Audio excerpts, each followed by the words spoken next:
This is Elvis Online, and I'm Joe Crine. I have Carolyn Hauser with me. How you doing, Carolyn? Hi, Joe. I'm doing fine. How are you doing? I'm doing good. Hey, Carolyn, how was it growing up in 19 in the 1950s? Well, it was very different. It was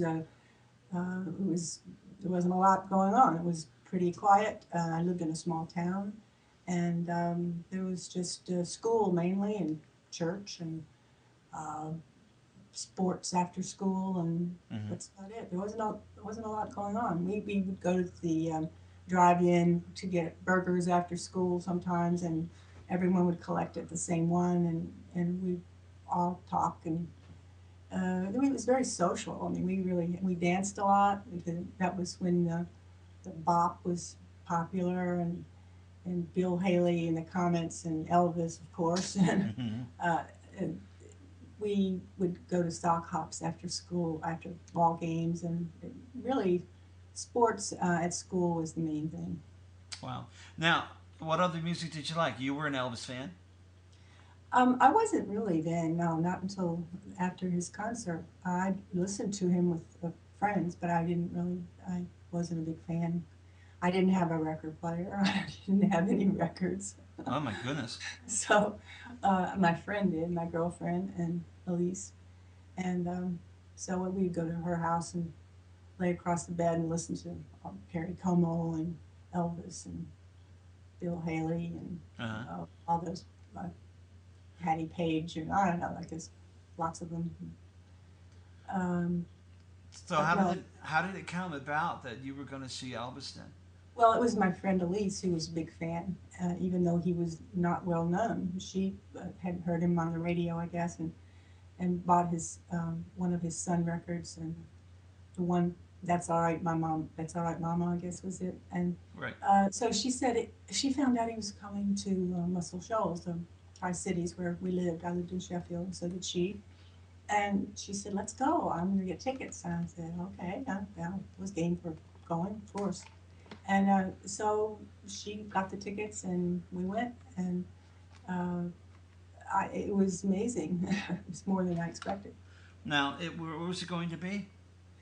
It was at the Sheffield Community Center, No, and that's that was just in the town. It's just a little square brick building, nondescript, and it's seated. It was the main place for folks together for concerts there, hmm and I think Louis Armstrong had been there, and Hank Williams, and right. uh, a lot of people came through Muscle Shoals because it was well known for Leonard Skinner and Cher, and all kinds of people came through there to record because they had a very good studio there, and good musicians, and so uh, it was known there. So we had a lot of um, names, celebrities come through. I want to tell some people some information about Sheffield Community Center, obviously in Sheffield, Alabama. Now, the concert was August the 2nd, 1955. It was sponsored by the Muscle Shoals JCs. The Mm-hmm. capacity of Sheffield was 2,800 seats, and it was a standing room only for that concert. There was two shows, one at 7:30, one at 9:30. Pre-tickets cost was a dollar and $1.25 at the door. Right. The Yep. I know. MC was DJ Tommy Van Zant. And a very interesting thing, during that day, Elvis had gone to Tommy Van Zant's radio station, him and Scotty and Bill Black, and they sang Maybelline to promote this show. So, can you tell me about the show? Well, yes, we got there early and took our seats and just watched the crowd and watched everything that was going on. And uh, when he came out, I can't remember if he was the first one out. I think he was, but he was just the crowd went crazy when they saw him because he had such energy, and he just seemed to feed off of their energy and vice versa. It was very exciting. Can you remember what he wore? I think he wore black pants and um, I know um, it's a long time to remember. I think I had it written down, and I did remember it at one time, and it may be in my book, the, thing. My brother remembered it, and he said he had on. I think he said he had on a pink Yep, jacket or something that's like. right. Yeah, that's what this other book says. Here Uh, I'm giving you a hard time to remember, and I already knew. But uh, well, it makes sense anyway. I was right. right Good. now, how were the other entertainers? I mean, was it a really good show? I mean, the other people. Yes, the first one on August 2nd, uh, Johnny Cash was there, and I think Was it he at the first one too? was Johnny Cash at the first No, one, I Johnny think. Cash was at the first one. The first one. Yeah, Right. yeah, that was the one that, yeah, and he was really good, and Elvis was singing to me from the stage, and the spotlight was on me, and I didn't understand. I mean, I didn't know that he'd done this before, of course, Uh huh. and so I was really kind of embarrassed but thrilled at the same time. And then when left and Johnny Cash came on, and he did the same thing. And I think they must have talked backstage and said, you know, this girl is embarrassed. Let's keep it up or whatever. So So they kind of picked you out. yeah, and he did the same thing, and he was more well known at the time than Elvis. I mean, at least for me, Uh huh. because he'd been around longer, and he had several songs that had, were pretty big. Um, I think he was Folsom Prison Blues, maybe, and Hear That Train Coming. I forget the name of that, but Walk the line. yeah, that was it. Walked on, walked on. And so all the young people around who had guitars would try to sound like Johnny Cash. Uh huh. And, he did. That was very enjoyable. The rest of it, I don't really remember that much about. There was a lot of people there that night. I mean, Red Salvine was there, Wanda Jackson, Bud Deckerman, Charlie Feathers, who was also from Sun Records, Bill Perkins, the Dixie Playboys, Bob Ritter, Gene Simmons, the Miller Sisters, Johnny Cash, and of course Elvis Presley. And Webb Pierce was there. Yeah, right. Yeah, what was the song? Let's see, Webb Pierce sang. There stands the glass. Fill it up to the brim till my troubles grow dim. Remember that? No, I'm sorry, I don't remember that. I But know you're a baby. I was a baby. And was there any specific song that Elvis did that you remember that was just outrageously awesome, or does it all kind of just melt together because you were just blown away by Elvis Presley? Well, but I do remember That's All Right, Mama, and let's see, Blue Moon of Kentucky, I believe he sang, and uh, they were all just His awesome. hits, yeah. Now there's a box set out now that says, I'm sorry, there's a website too that only says that he only played one song, Maybelline. Hmm. No, I don't think that's true. I mean, I'm quite sure it's not true. Right, right. Um, so after the show, how did it come about how did you meet Elvis? Tell us all about it, please. Well, after the show, he came out on this, the stage, off the stage, to sign autographs, and I didn't go. I mean, all my friends ran up to him, and with autograph books and pens, and he was very kindly, talking to everyone, and I didn't go. I don't know why I didn't go. I just thought if he had flirted with me on the stage, and I wasn't going to go there, so. You were embarrassed? I just didn't want to be part of the mob, I guess. So I just stayed back in my seat. And so he called back to me and he said, "Hey, that you back there?" I didn't know who he was talking to, and he said, "What's your name?" And I told him, and he said, "Well, don't you want my autograph?" And I said, "Well, yes, if you make it special or something like that." And he said, "Okay." And so he took a piece of paper from someone and he wrote this note, and the note said, "Held out a date, huh? Answer yes or no, Elvis Presley." So I guess that was pretty special. So he said, "But the thing is, you have to come over here and get it, and see what I wrote." So I did, and the crowd parted, and I went up to him, and so he handed me the note, and then everyone crowded around and wanted to see what it said. And so I couldn't, I couldn't just go with him because I didn't, I wasn't done. So he said, well, I said I have to call my parents and find out if he wanted me to go out to get something to eat afterwards and all. And also he had, let's see, I think it was when he had Hank Thompson with him. Wasn't he on the, Um, Hank? Anyway, we had to, his parents were there, and so he took me out on the floor to meet his parents. uh-huh. And I remember them very well. I remember Gladys, and I remember his dad very well. And they were so cordial and so sweet. And she was lovely, very soft spoken, and you could see how much they adored him. And so we met them, and then we left together out the back side door to his Now, car. that was a very historical moment. You found out later why they were there. Yes, I did. All these things were going on. This was a very pivotal time in his career, and all these things were happening, and I had no clue because, of course, he didn't even really know that much himself. But his parents were there. I found out later because he was underage and he was signing his contract with RCA Victor, and that night I think the check went in the mail Wow. for to switch over from He signed the contract for the management for Parker. Right. the management for Parker. Rob's here. He's giving me a little clue because he's done all this research and mine's better than mine. Well, thank you, Bob. Now, all the girls wanted to be you.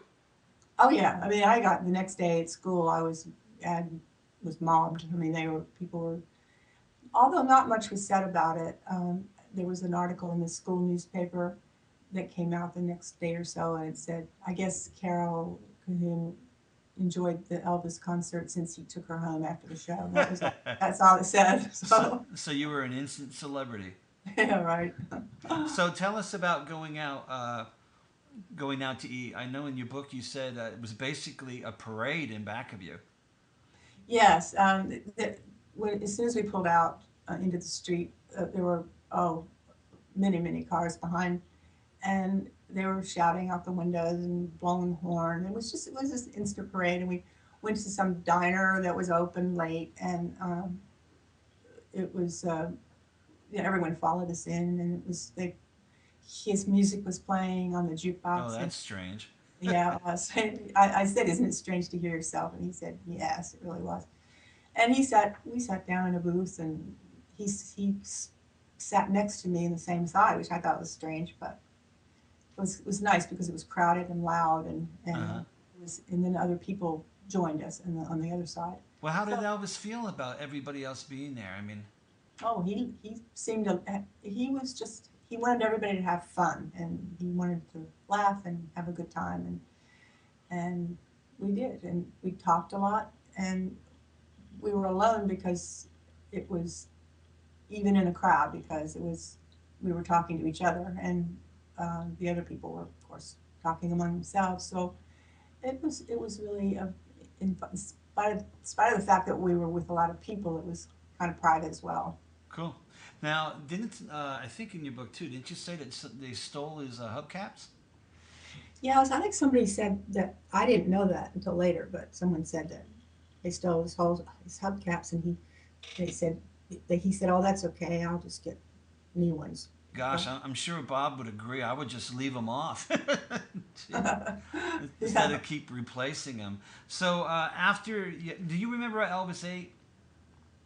Yes, he had a burnt bacon sandwich. Burnt.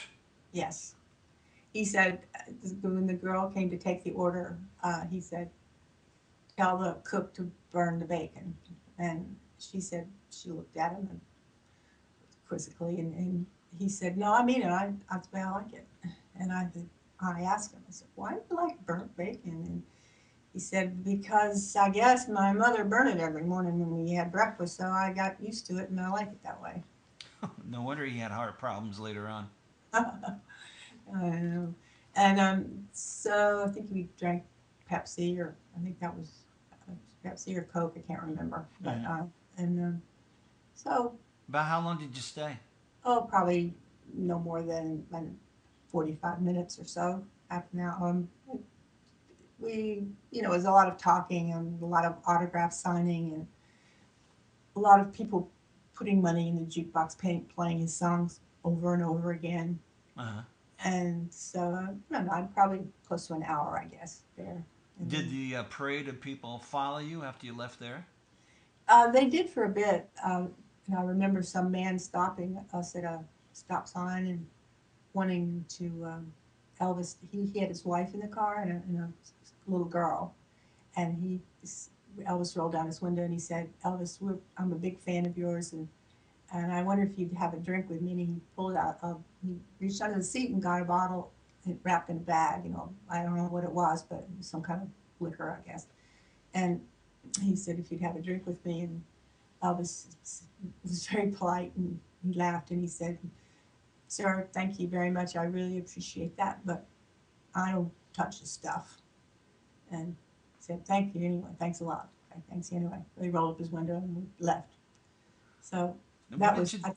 I'm that was, sorry. I thought that was just peculiar. It was funny. It was Yeah. a nice little story.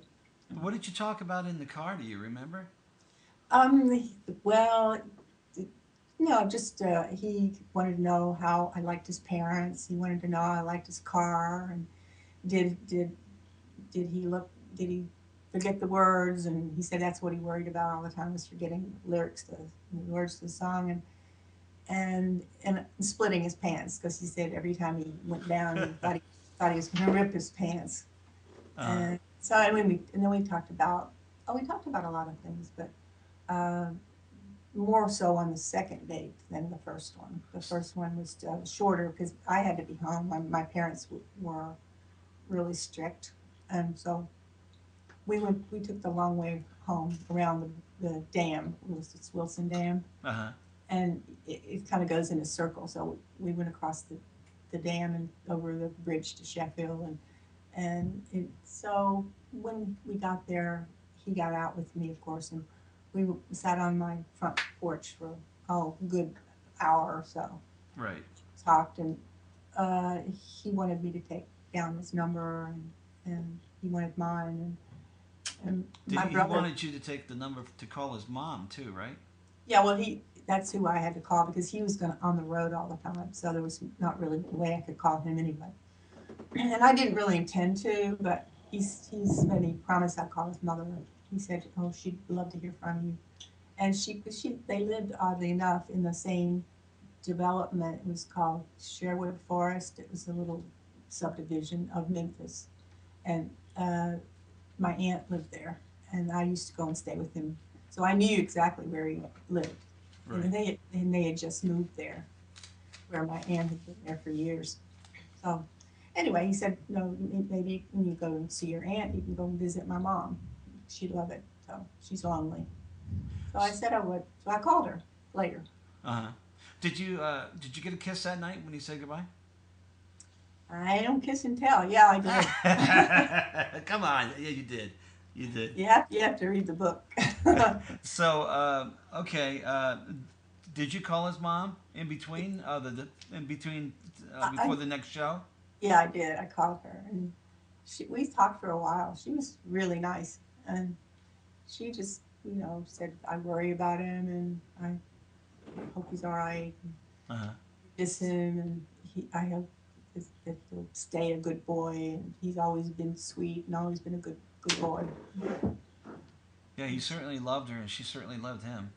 Yeah, she did, and I think that's he had a very loving background, so which helps to be confident, and which he was. Yeah, he was. So how did it come about that there was a second show that you went to, November the 15th at Sheffield?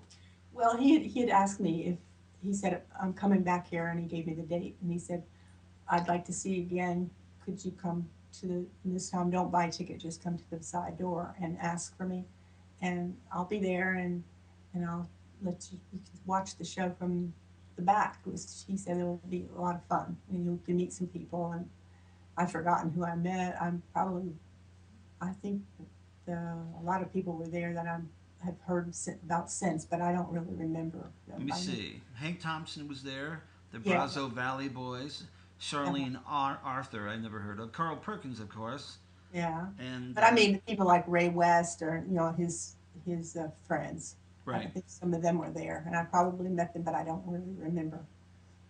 So did you get in to see him? I mean, or did you buy a ticket? Or Um, I bought a ticket just in case, because I didn't want to, in case he was, that would let me in. sure.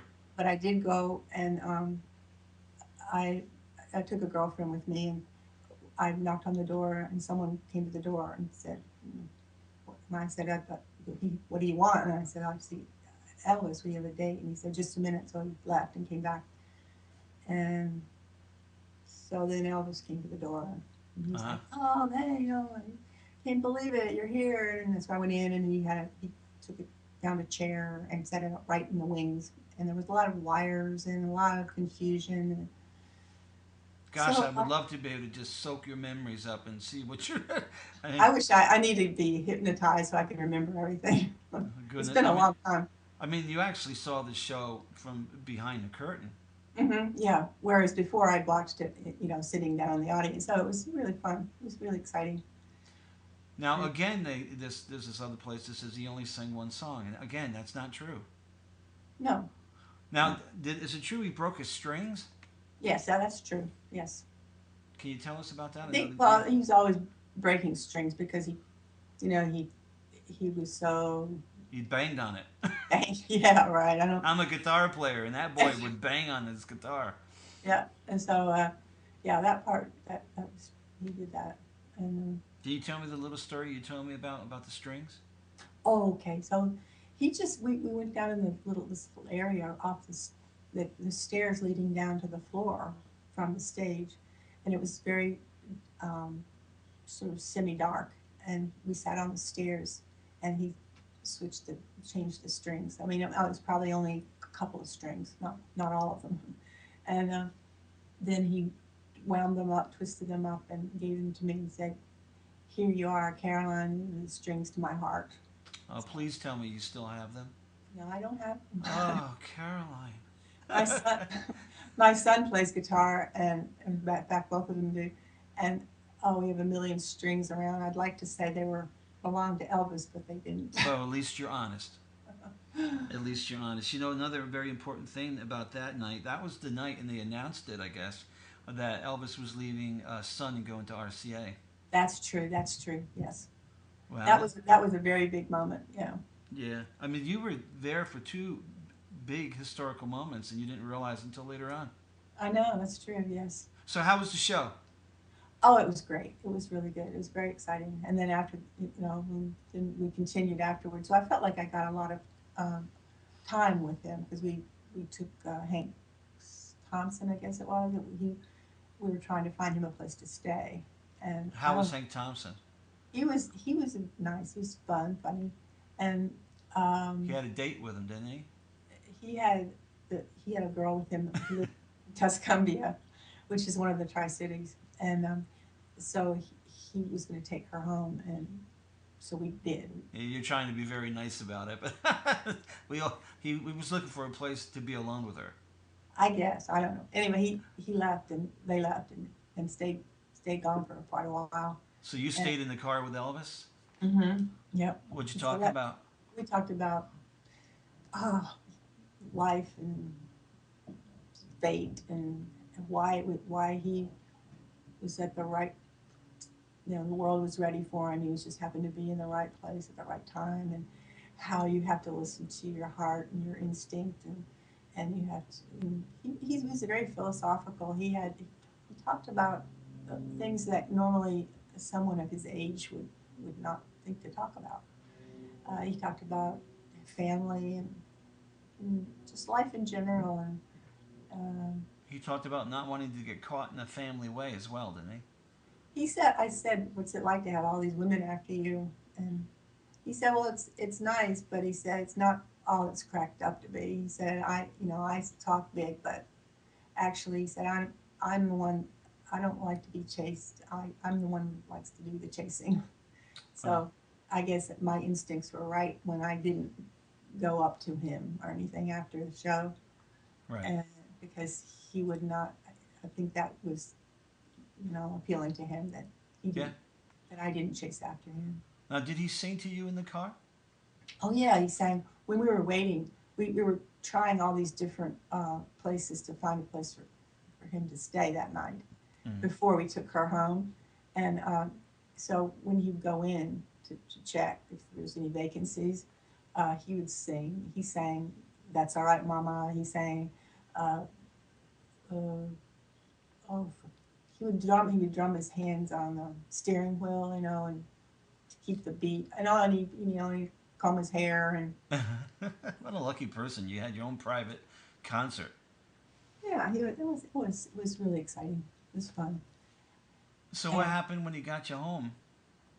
um, well, again, he got out and he picked me up and Yeah, yeah. He literally picked you up. right, threw me over his shoulder and we ran across the lawn to my house, to my porch, and again we sat down. My brother was there, and he was sneaking out, trying to spy on me. Right, like And his brothers would do. yeah, and he had a little guy friend with him that they were being. I guess the boy was staying over, and they weren't supposed to be out. And I had a dog, Buzzy, my little Manchester Terrier, and he came running around the corner, and he came to Elvis. He liked to have his ears rubbed, and Uh, he he was funny. Anyway, the dog left that night, and I didn't see him he again. did what dogs do sometimes. He Yeah, he mounted did Elvis's leg. exactly. I know you're trying to be nice, but Yeah, he did. And Elvis had hysterics. He thought it was really funny, so he said, boy, you got things mixed up a little here, Uh, right. so the dog, we said, I said, bad boy or whatever, and the dog looked up and he kind of walked away after that, and I never saw him again. He ran away. And we teased and said he probably went to Nashville or Memphis or something. Uh, But so, how long did you talk?